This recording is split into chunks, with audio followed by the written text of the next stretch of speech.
Hola, en esta ocasión vamos a hablar sobre el tema de ergonomía. Y pues, lo primero que vamos a hacer es definir qué es la ergonomía. Antes de pasar a esta definición, quiero presentarles el siguiente reto, que es el que nos va a guiar para demostrar las competencias adquiridas por ustedes en este tema. Se le está solicitando el diseño de una estación de trabajo para una cocina industrial bajo las condiciones de distanciamiento social que estamos viviendo. Es decir, tomando en cuenta esta situación, ¿verdad? Y la distancia que se tiene que guardar entre las personas, nos están pidiendo diseñar la estación de trabajo que vendría siendo una cocina industrial, es decir, una cocina dedicada a la preparación de una gran cantidad de comidas durante 3 veces al día, ¿sí? Desayuno, comida y cena, ¿ok? Esto va a constituir nuestro segundo examen parcial en su primera parte, ¿ok? Ahora sí, pasemos al tema propiamente comentado. Primero que nada, tengamos una pequeña reflexión inicial. Como dice aquí, dice, los ergónomos contribuimos a la planeación, diseño y evaluación de tareas, trabajos, productos, ambientes y sistemas en orden de hacerlos más compatibles con las necesidades, capacidades y limitaciones de las personas. Esta definición a lo que nos invita es a entender que la ergonomía y el ejercer la ergonomía como profesión o simplemente como una actividad dentro de un empleo o dentro de nuestra tarea de aprendizaje, tiene que ver con trabajos, tareas, productos, organizaciones, medio ambiente y todo centrado en el ser humano. Es decir, queremos que el ser humano trabaje de mejor forma en el ambiente de trabajo que le estamos diseñando. El término ergonomía evoluciona desde 1857, ¿verdad? Posteriormente, con la Segunda Guerra Mundial, empieza a tener un auge mucho mayor, ¿verdad? Y por ahí en el 1959 ya se tiene la primera asociación de ergonomía. Así como la ergonomía ha venido evolucionando, también su concepto. Por ahí en 1965 se entendía la ergonomía como el estudio del ser humano en su ambiente laboral. Después empiezan a entrar conceptos como las condiciones ambientales, los sistemas hombre-máquina y la tecnología, la cantidad de disciplinas que se interrelacionan para lograr el fin común del trabajo o del empleo, es decir, de la tarea, lo que estamos buscando realizar, recibir insumos, materias primas, subproductos, ensambles y agregarles valor y pasarlos a una siguiente estación de trabajo, ¿verdad? Y lo que queremos hacer es, evidentemente, tener un mejor sistema que nos genere mejores productos, mejores servicios, pero donde el ser humano no se tenga que adaptar al medio ambiente, sino el medio ambiente lo adaptemos al ser humano a través del diseño del mismo. Ya más cercano a nuestros años, entendemos la ergonomía o factores humanos como una disciplina científica relacionada con el conocimiento de las interacciones entre los seres humanos y otros elementos de su sistema, es decir, los tableros, las máquinas, las herramientas, ¿verdad? Y la profesión que aplica principios teóricos, datos y métodos para diseñar con el fin de optimizar el bienestar humano y el rendimiento general del sistema. Siempre pensando en dos dimensiones. Por un lado, que el operario o el trabajador no se tenga que adaptar, sino que el sistema se adapte a él y esto le genere bienestar, pero sin dejar de pensar en la parte de rendimiento, de que la tarea que estamos realizando tiene que tener tiene que sumar al objetivo que está buscando cumplir la empresa. También aquí en México hablamos de el término de ergonomía, ¿verdad? Eh, Se menciona principalmente que esta ciencia de la ergonomía tiene como objetivo adaptar, fíjense, los equipos, tareas y herramientas a las necesidades y capacidades de los seres humanos, mejorando su eficiencia, seguridad y bienestar. ¿Sí? Términos que se están repitiendo, la adaptación del medio ambiente al trabajador para generar mejores resultados. El planteamiento ergonómico consiste en diseñar equipos y los trabajos de manera que estos sean los que se adapten a las personas y no al contrario. Muy bien, entonces, si lo que la ergonomía quiere es mejorar la calidad de vida en el trabajo, tenemos que pensar en términos que son algunos que estos ya cubrimos, como la seguridad, ¿verdad? La higiene, el bienestar, la salud y evidentemente la productividad. Y todo esto en un ambiente que te haga sentir cómodo y adaptado a él. ¿Sí? Y cuando digo él, es adaptado al trabajador. ¿Ok? Entonces, aquí en estas imágenes que pretenden ser un poco graciosas, nos ejemplifican algunos de las buenas y las malas prácticas. Evidentemente queremos adaptar, como está aquí del lado izquierdo, el medio ambiente laboral al trabajador, pero no tanto que el desempeño se pierda, ¿verdad? Y entonces, en vez de trabajar, estemos haciendo otras cosas, ¿no? Estemos revisando videos o revisando redes, ¿verdad? O viendo la televisión como lo hace Homero aquí en esta primera imagen. En la imagen del medio es una cuestión muy común, ¿verdad? El entender las formas de hacer las cosas, cuáles son los métodos necesarios, desde tareas tan sencillas como levantar una carga, levantar una caja, un peso, ¿verdad? Hacerlo de la manera correcta. Aquí evidentemente, como en la figura se demuestra, pues no es la manera correcta porque generamos tensión sobre la espalda lumbar, le pasamos una carga, una fuerza muy fuerte, ¿verdad? Y pueden venir lesiones. Hasta tareas como lo que estamos haciendo ahorita, estamos sentados frente a un monitor, ¿verdad? Escuchando, interactuando, ¿verdad? Y cuál es la mejor posición que podemos tener y que el diseño me lo permita, ¿no? Tener asientos cómodos, ergonómicos, les decimos, ¿verdad? Cuando hablamos de que toman en cuenta la antropometría de las personas, ¿verdad? Las medidas de su cuerpo, la anatomía propiamente, ¿verdad? ¿Dónde tiene que tener más soporte? ¿A qué distancia tiene que estar el monitor de tus ojos, ¿verdad? Y no como está aquí, ¿no? ¿A qué distancia tiene que estar la mesa de tus codos, ¿verdad? Todo eso son aspectos que toma en cuenta la ergonomía para diseñar mejor el ambiente laboral para el beneficio tanto del trabajador y, como consecuencia de esto, la empresa. Decíamos en algunas de las definiciones que la ergonomía es multidisciplinar. Pues aquí está esquematizado todas las ciencias que están interrelacionadas para cumplir con el objetivo de la ergonomía. Desde las matemáticas, las ciencias físicas, biológicas, humanas, ¿verdad? En sus diferentes ramas, ¿verdad? Estadística, física, química, anatomía, fisiología, etcétera, etcétera, etcétera. No me voy a entrar a describir todo el diagrama, pero nos deja muy claro que para entender la ergonomía teníamos antes que entender este tipo de cosas. Algunas de ellas ustedes ya las habrán tomado como materias dentro de su formación profesional y otras estarán por tomarlas más adelante. Existen actualmente dentro de este gran concepto de la ergonomía tres divisiones: la física, la cognitiva y la organizacional. La física se centra básicamente en características humanas, tus aspectos anatómicos y antropométricos, tus medidas del cuerpo para poder adaptar tu equipo y ambiente de trabajo a ti. También los fisiológicos, biomecánicos, con sus relaciones con la actividad física, ¿verdad? Es qué capacidad tienes de carga dependiendo de tus condiciones propiamente, ¿verdad?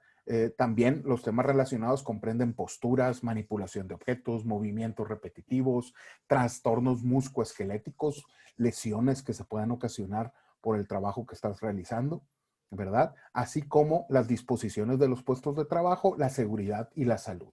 ¿Sí? Tomar en cuenta también lo que legislativamente está estipulado para el tipo de trabajo que se está realizando. Es decir, en muchas de las normas oficiales mexicanas existen aspectos que definen con claridad cuáles son las características propias que debe de tener una estación de trabajo dependiendo de la tarea que se está realizando, ¿no? Evidentemente no es lo mismo una tarea administrativa que una tarea de operación, de producción, de transformación, pero en ambas está presente este concepto. Ese es un tipo y eso es algo en lo que hemos trabajado muchísimo y gran parte de los temas que vamos a cubrir en las siguientes sesiones tienen que ver con ese tema de la ergonomía física. Pero también está la ergonomía cognitiva, la cual se ocupa de procesos mentales. Como por procesos mentales nos referimos a percibir, la memoria, razonamiento, respuestas motrices, ¿verdad? En cuanto a sus efectos sobre las interacciones entre las personas y el resto de los elementos del sistema. Los temas relacionados aquí son aquellos que incluyen carga mental, toma de decisiones, rendimiento experto, la interacción entre el hombre y la máquina, la fiabilidad o confiabilidad del ser humano, el estrés profesional y la formación en su relación con la concepción persona-sistema. ¿Sí? En la física veíamos el diseño, ¿sí? Aspectos medibles, cuantificables de los equipos, de las herramientas y las propias de la tarea. En la cognitiva entendemos más que el razonamiento que se tiene que tener sobre el proceso que estamos realizando. Por eso hablamos de carga mental, por eso hablamos de toma de decisiones, ¿verdad? Donde lo que estamos buscando es que en ese proceso, a la vez que lo estás haciendo, estás pensando y estás tomando decisiones dependiendo del trabajo que estás realizando y los resultados del mismo. Finalmente, existe la ergonomía organizacional y esta se interesa por la optimización de los sistemas sociotécnicos, lo que incluye su estructura organizativa, reglas, políticas, procesos. Es decir, aquí estamos viendo el sistema más macro, más general, ¿verdad? La estructura de la organización que le da sentido a la estructura física de esas áreas y estaciones de trabajo, los procesos relacionados con las tareas que estamos realizando. ¿Sí? Nosotros estamos diseñando una estación de trabajo propiamente para una tarea en específico o un conjunto de tareas, pero ese conjunto de tareas puede formar parte de un proceso que está dentro de un departamento que a su vez está dentro de una organización. Entonces es todo eso que le da sustento al mismo proceso. Estamos hablando de temas tales como la comunicación, la gestión de los recursos colectivos, el diseño de tareas y de los tiempos de trabajo, el trabajo en equipo, la concepción participativa, la ergonomía comunitaria, la cooperación, las nuevas formas de trabajo, la cultura organizativa, las organizaciones virtuales, el teletrabajo, ¿verdad? Parte como lo que estamos haciendo actualmente, y la gestión para la calidad. Si se dan cuenta, entonces, ergonomía hay en 3 diferentes niveles, cada nivel dedicado a un aspecto específico. La ergonomía física, a el entorno y la tarea. La cognitiva, a lo que es entorno y la tarea y el diseño de la estación, del equipo y las herramientas, generan en los resultados que la persona que trabaja en ese entorno físico puede presentar. Y la ergonomía organizacional, dándole un sustento o soporte a toda la tarea, considerando las relaciones con todo el resto de la organización. Y aquí cabe una pregunta. Una vez analizados estos 3 conceptos, cabe preguntar, ¿y a ti cuál es la que más te interesa? ¿Dónde te gustaría especializarte en un futuro? ¿Verdad? Porque el trabajo en ergonomía es muy rico, pero lo más importante es tener bien claro dónde está nuestro mayor interés y dónde queremos nosotros aportar con nuestro trabajo, con nuestros diseños, con nuestras opciones de mejora. Es importante entender el triángulo de la ergonomía. Para que la ergonomía funcione, tenemos 3 aspectos sumamente importantes: la organización, el diseño y la prevención. El diseño, porque nos da confort y satisfacción. La prevención, porque se cuida la salud y la seguridad. Y la organización, que está primordialmente enfocada al rendimiento y la eficacia.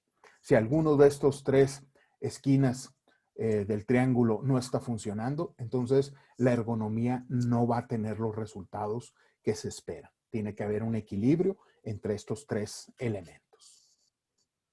Por ejemplo, veamos esta tarea que se está realizando. ¿Sí? Aquí de lo que se trata es de hacer un amarre como el que está en esta figura que les estoy señalando con el cursor, ¿verdad? Hay dos varillas que las estamos uniendo, las estamos amarrando, ¿verdad? Con metal, ¿verdad? Y fíjense cómo es importante hacerlo. Ahora vean la figura que está en el extremo izquierdo, cómo la persona está realizando esta tarea. Tenemos que entender que esta puede o no ser la postura indicada. Aquí cabe, ¿verdad? Desde luego, entender que lo primero que, como lo vimos anteriormente, pues esta no es la mejor forma de realizar este trabajo, ¿no? Estamos completamente inclinados sobre aquello que estamos realizando. Estamos generando tensión sobre la espalda. Sería preferible la flexión de las rodillas, ¿verdad? También eso nos ayudaría a ejercer mayor fuerza. La tarea propiamente la estamos realizando manual, ¿sí? Entonces, toda la fuerza que estamos aplicando depende de nuestros dedos. También la visión para supervisar la tarea que estamos realizando está más separada que si estuviéramos haciéndolo en cuclillas, sin tanta carga sobre la espalda y con más cercanía de los ojos sobre la tarea que estamos realizando, ¿sí? Lo que tenemos aquí a la derecha es el diseño de una herramienta donde en vez de utilizar tus manos, puedes utilizar esta herramienta, hacer este nudo en menor tiempo y con menor riesgo. Y desde luego, eso no implica que puedas hacerlo en esta postura, ¿no? Evidentemente, también aún utilizando una herramienta, tienes que cuidar la postura en la cual lo estamos realizando, ¿verdad? Además, esta tarea la puedes realizar, fíjense cómo está aquí en la figura en medio, parado, simplemente con una extensión que te permite operar a distancia, ubicar correctamente la pinza, que haga el nudo, ¿verdad? Ya si requieres tú, dependiendo de tu antropometría, el tamaño y las extensiones de tus brazos y de tus piernas, puedes ajustar el tamaño del equipo que te da alcance con la herramienta, ¿sí? A mayor o menor. ¿Ok? Entonces, ese es un ejemplo de un resultado que se puede presentar cuando utilizamos correctamente el concepto de ergonomía, ¿verdad? La multidisciplinariedad que está implícita, ¿verdad? Esta es una tarea de construcción de la ingeniería civil combinada con la ingeniería industrial, ¿verdad? Y que nos da el resultado de hacer una tarea muy simple, muy sencilla, pero muy importante. ¿Ok? Muy bien. Una vez analizado esto, podemos entonces decir que la ergonomía es mejorar la realización de la tarea, ¿sí? En la relación rendimiento y bienestar. Rendimiento, la cantidad de veces que vas a ejecutar la tarea, y el bienestar, que no estés expuesto a accidentes, a lesiones que te puedan ocurrir por realizar tu tarea, ¿verdad? Los medios nos dan eficacia. Nosotros queremos menos medios, ¿verdad? Para realizar eficacia. Los tiempos nos dan eficiencia. Queremos que la tarea se haga más rápido para poderla hacer más veces.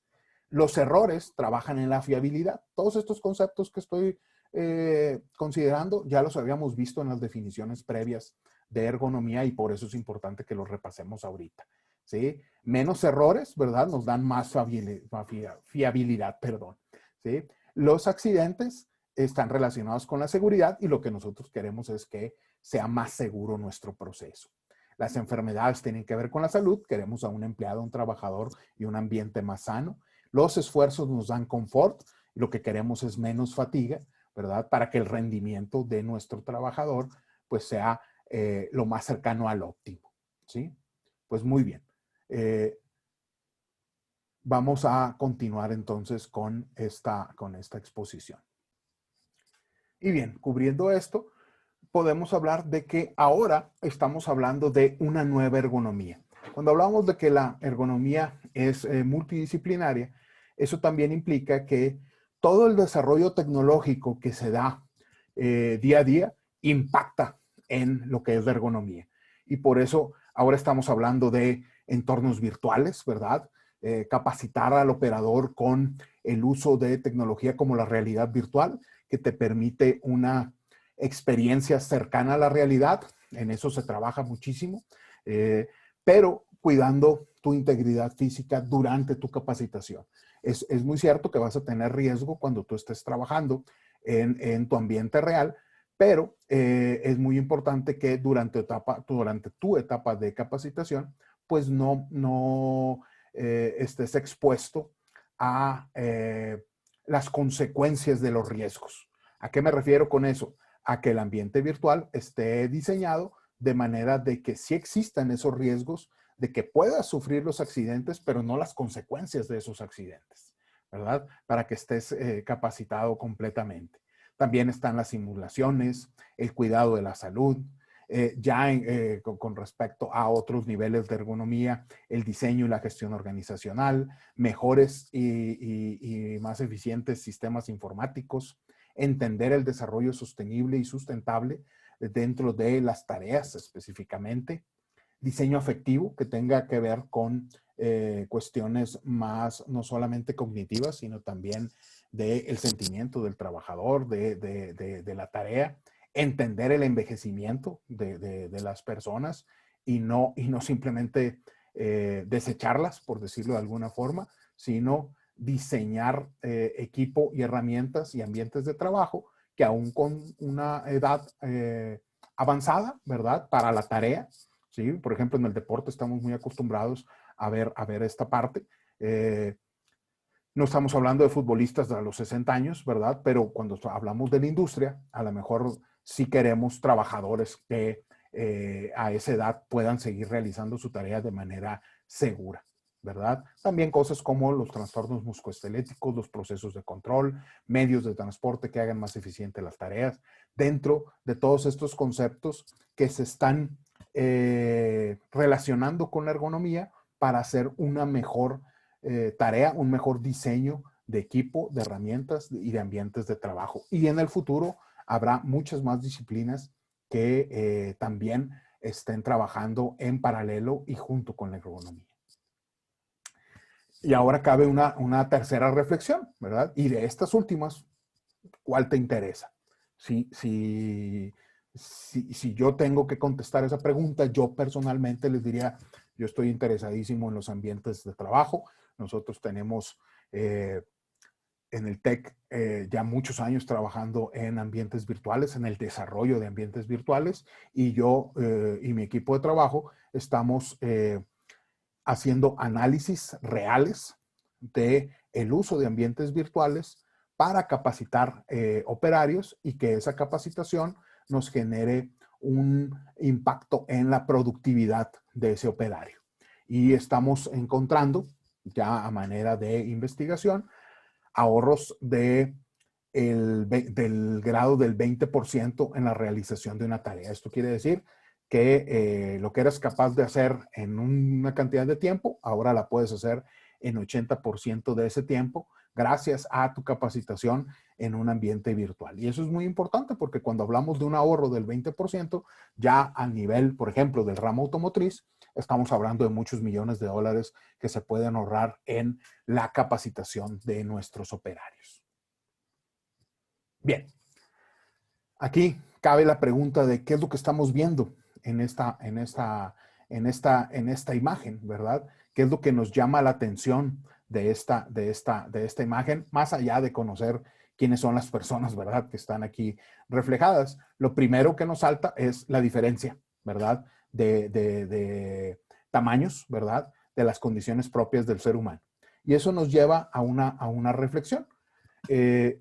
No todos los seres humanos somos iguales, no tenemos las mismas estaturas, no tenemos las mismas condiciones, no tenemos la misma fuerza. Por lo tanto, el diseño en cuestiones ergonómicas tiene que tener consideraciones de estas situaciones propiamente. ¿Sí? Ya hemos hablado mucho del concepto de antropometría, más que hablado mucho, lo hemos mencionado ya muchas veces, ¿verdad? Pero ¿qué es la antropometría? Como dice aquí, es la ciencia que entiende de las medidas de las dimensiones del cuerpo humano.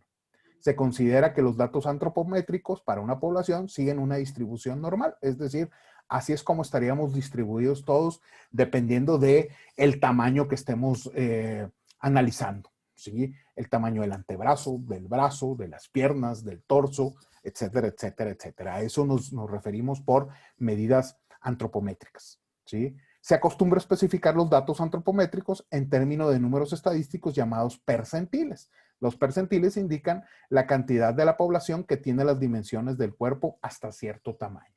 Y ahorita vamos a entrar un poquito más a ser específicos con respecto a qué nos referimos por hasta cierto tamaño y en cuestiones de diseño. Vamos a hablar de percentil 5, de percentil 95, etcétera, etcétera, ¿verdad? Pero le vamos a ir dando sentido conforme la presentación vaya avanzando. Estos percentiles son una forma intuitiva, ¿verdad? Que podemos decir que es un valor tal que supera un determinado porcentaje de los medios, de los miembros, perdón, de la población, ¿sí? El percentil de la población que consideramos. Podemos decir que diseñamos para la media, entonces excluimos al 50% de las personas. Generalmente lo que queremos es diseñar para el 90% de la población, es decir, que consideremos a la mayor cantidad de personas en nuestro diseño. Cuando ya hablamos de las mediciones propiamente que se van a hacer en cuestiones antropométricas, pues lo primero está el antropómetro, el pie de rey, el compás de espesores o desde algo tan sencillo como la cinta métrica, ¿verdad? ¿Qué condiciones, verdad, se tiene que tener en la medición? Pues al ser humano lo tenemos que medir ya sea desnudo o con la menor cantidad de ropa para que tomemos las mediciones lo más exactas posibles. Que las superficies de apoyo sean planas, ¿verdad? Para que no haya inclinación, ¿verdad? O diferencias en estas mediciones. Y la simetría corporal, que es que la postura sea una postura neutra, ¿verdad? Y que la persona no esté cargada hacia un lado o hacia otro, ¿verdad? Aquí son ejemplos, ¿verdad? De estas mediciones. Cuando el trabajo va a ser sentado, tenemos que tomar ciertas medidas, ¿verdad? A veces tan importantes como las rodillas. Aquí están las medidas de los hombros, del pecho, ¿verdad? De diferentes medidas de brazo y antebrazo, ¿verdad? Cintura, cadera, pierna, ¿verdad? Y esto tiene que ver mucho con las tareas que vamos a desempeñar. Cuando nosotros estamos utilizando datos antropométricos como estas medidas, es muy importante conocer su procedencia y la composición de la muestra de la población de la que se obtuvieron. Estadísticamente hablando, lo que queremos es una homogeneidad, ¿no? Que saber que todos los datos provienen de la misma población. Por ejemplo, piezas diseñadas para el 90% de la población masculina de Estados Unidos es compatible con el 90% de la población alemana, 80% de la francesa, 65% de la italiana, 45% de los japoneses, 25% de los tailandeses y 10% de los vietnamitas. Es decir, si tú diseñas de una forma, entonces vas a beneficiar a algunos y vas a perjudicar a otros porque no van a estar dentro del diseño que tú creaste. Por ejemplo, hablando de diversidad antropométrica, que es lo que estábamos ejemplificando. ¿Sí? Por ejemplo, estamos hablando de la altura del piso a los hombros.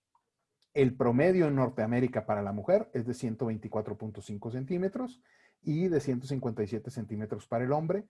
En Europa, 124 para la mujer, 156 para el hombre. En Asia, 112.5 para la mujer, 145.5 para el hombre. En Latinoamérica, 120.9 para la mujer, 150.4 para el hombre. Este es el promedio. Entonces, entender esto es entender qué tipo de diseño tenemos que utilizar.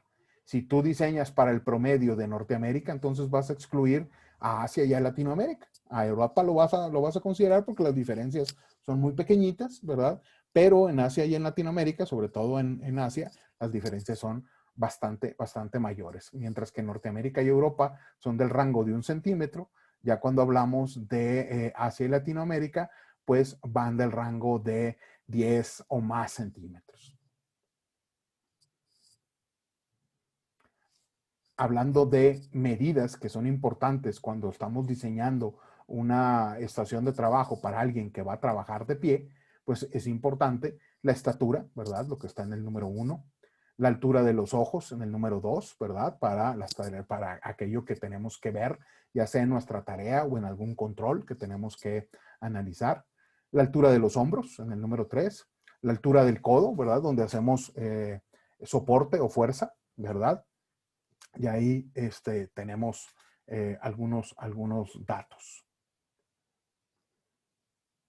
Otras antropometrías sentado, la altura sentado, el número 7, ¿verdad?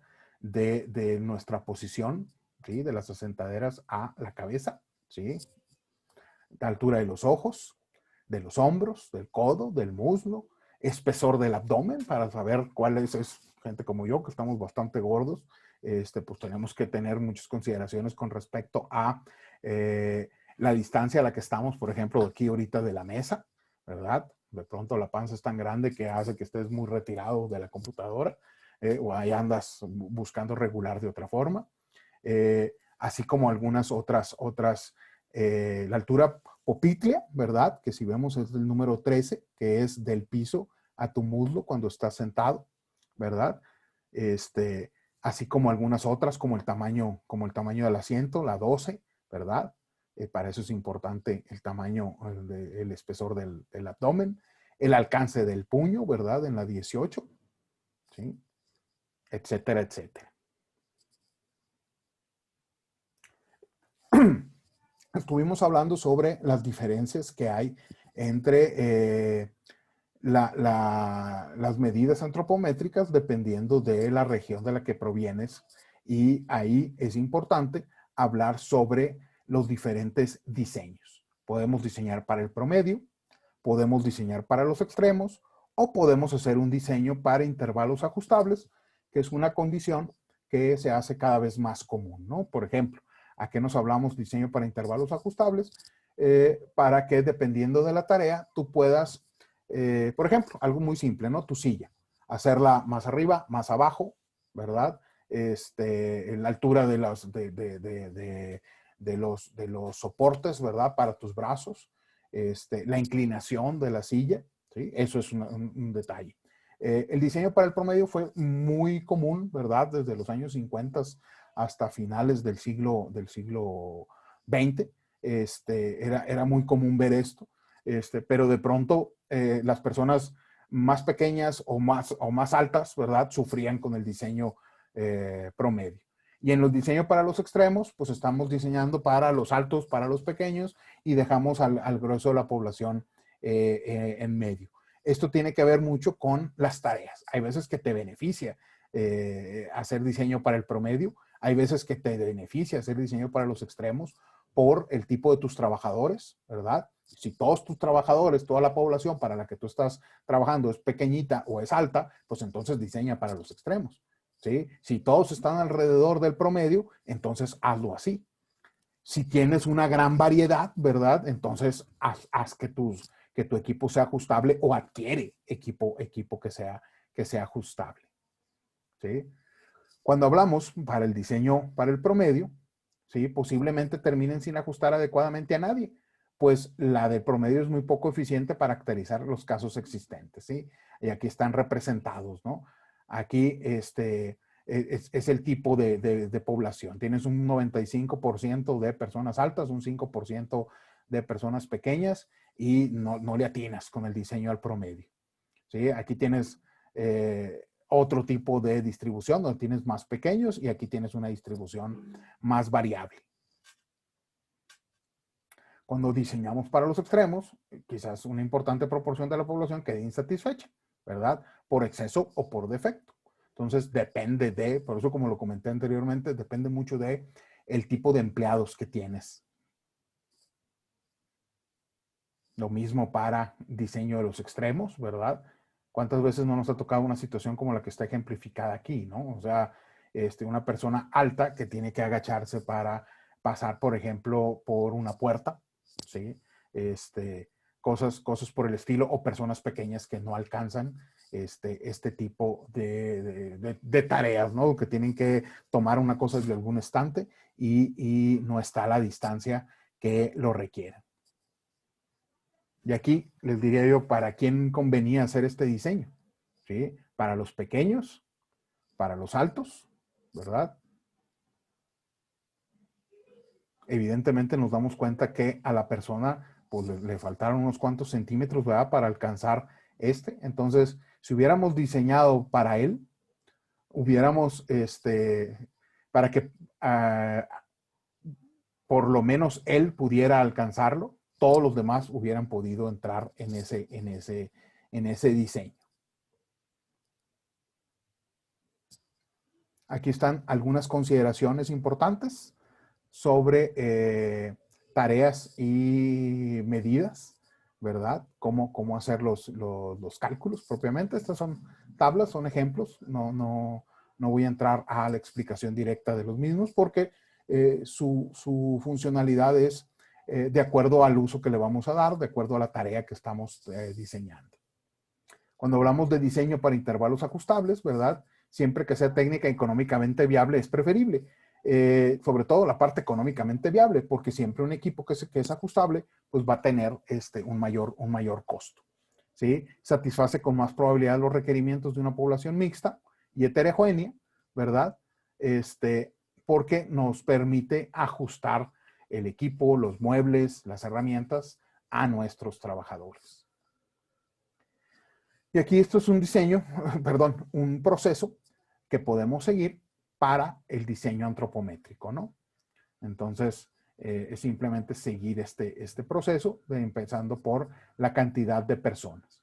Si es si es un grupo, ¿qué podemos hacer? Tenemos una población poco numerosa o muy numerosa, ¿verdad? Ya tenemos datos, no los tenemos, etcétera, etcétera, etcétera.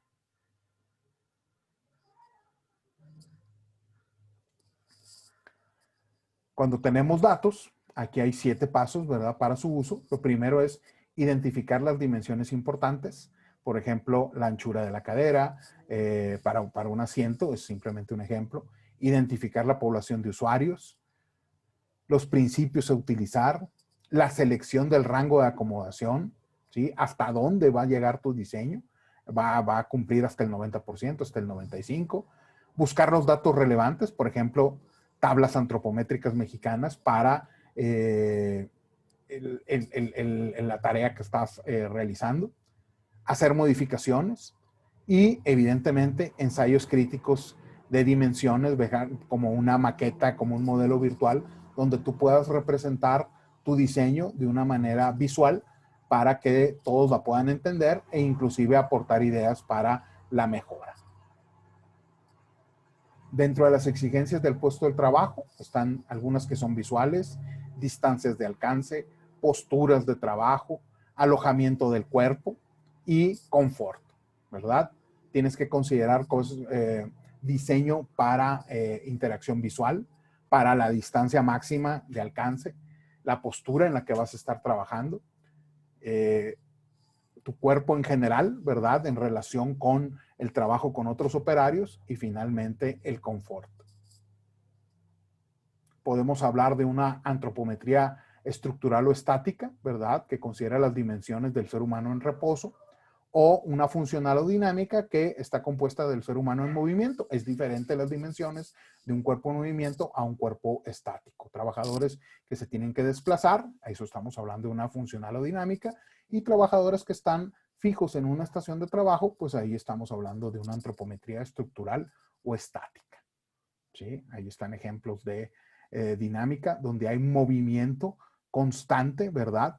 Puede estar en una misma posición, pero puede estar accionando un pedal, activando controles, moviendo las manos por ensambles o interacción con herramientas. También es importante los ángulos, ¿verdad? Considerar el grado de inclinación, la extensión, la rotación dentro de el trabajo que estás haciendo, ¿verdad? ¿Cuál es el rango máximo para el que tú tienes diseñado tu cuerpo, si se permite la expresión, ¿sí? También con respecto a muñecas, brazos y antebrazos, también es importante considerarlos, ¿verdad? Hasta dónde lo puedes hacer y es seguro, hasta dónde pudieras, pero ya no es seguro, ¿verdad? En estas condiciones. Una cosa es que puedas hacer el movimiento, por ejemplo, de tu muñeca hasta 65 grados o hasta 70, ¿sí? Dependiendo de la posición, pero este es el rango que sería lo más permitible, ¿sí? Lo mismo para tu brazo, cuáles son los rangos más seguros. Las cuestiones de alcances, como les decíamos, hasta dónde pueden tener tus cosas y a tu alcance, al alcance de tus brazos, y que podamos decir que las vas a tener bajo control. Muy importante también tomar en cuenta la interfase entre el ser humano y la máquina, ¿verdad? Todo este tipo de cosas como sirenas, alarmas, indicadores, botones, pedales que los vimos en los diagramas anteriores, ¿verdad? La parte cognitiva del ser humano, la percepción, la toma de decisión, las acciones en función de las decisiones que tomas, ¿verdad? Y la codificación de tu aprendizaje con respecto a tu tarea, lo que tú eres capaz de recordar, ¿verdad? Con respecto a los resultados de tal o cual acción sobre el trabajo que estás realizando. Y pues muy bien, hasta aquí dejaríamos este video, que creo que ya se extendió un poquito, pero era necesario cubrirlo hasta aquí. Pues muchas gracias y nos vemos en el próximo video.